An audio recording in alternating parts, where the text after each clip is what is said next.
सिया तेरा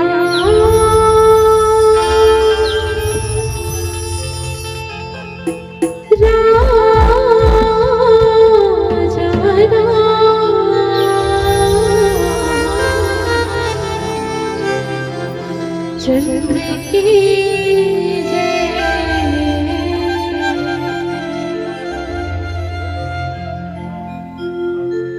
माया नगरिया बस चार दुनिया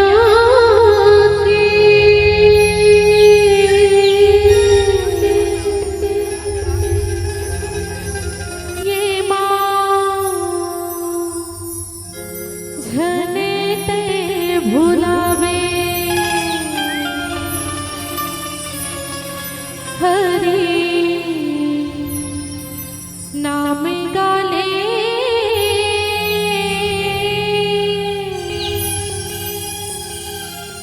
तोरे काया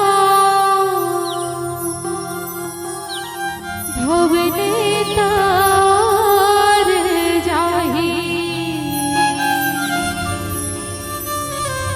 भवने तार जाही।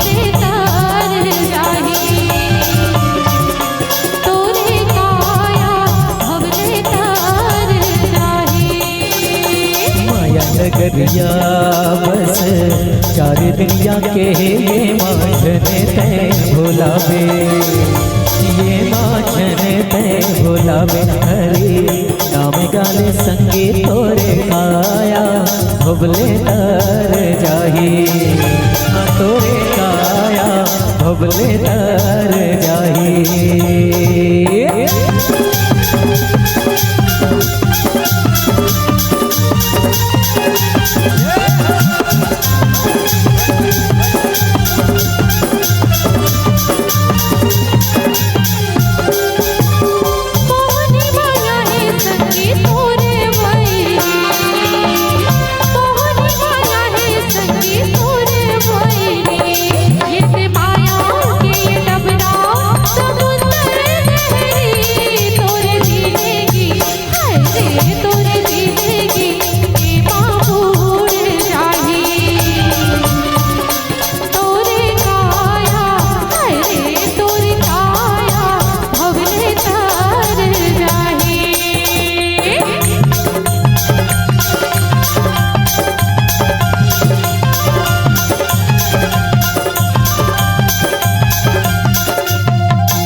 का चलत दाई हो भजन है नी, राम कथम कभी भी आन तो भजन के जन ताली है नी, और कथक जन थोड़ा ध्यान ला देना है नी।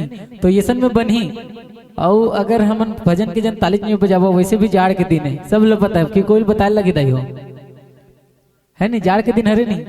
तो जाड़ के दिन में हाथ मन भी काम करे बंद कर देते, और जगह तो पाल लगे कर देखो खुला है, हमू मला ठंडा लगा था, आप मन ताली बजाओ ना हमू मला गरम जाई। तो एक बार हाँ बिल्कुल इसने एक्टिव रहना है, पूरा एक्टिव हो तो ना डर लग जाते, तो थोड़ा ध्यान से एक्टिव होना है बिल्कुल भी। एक बार जोरदार जयकार के साथ ताली बजाए कोशिश करूँ, बोल साचे दरबार की। इसने चालू करबो तो बने लगी, आप भी हमारे सहयोग करू ना, तो हम मतलब एक झूमत रहो हम अंदर अंदर, तो हम ठंडक कमी थोड़ा ठंडक जो महसूस होते वो कम लगी। तो बिल्कुल आनंद के साथ ताली बजाने की कोशिश करूँ। बोल साचे दरबार की।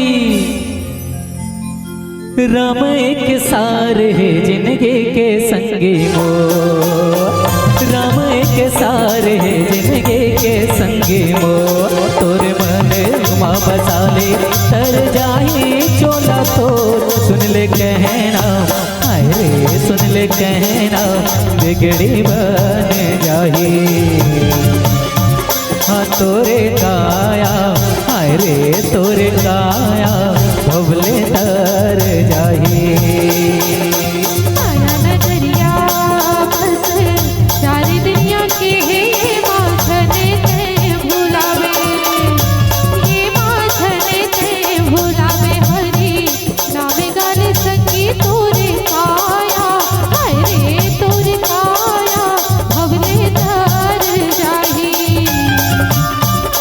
तोरे काया हाय रे तोरे काया भवले तर जाही, तोरे काया हाय रे तोरे काया माटी माँ मिल जाही, तोरे काया हाय रे तोरे काया माटी माँ मिल जाही, तोरे काया हाय रे तोरे काया माटी माँ मिल जाही, तोरे काया हाय रे तोरे काया माटी माँ मिल जाही, तोरे काया हाय रे तोरे काया माटी माँ मिल जाही। तोरे काया माटी माँ मिल जाही। लखन से रामचंद्र की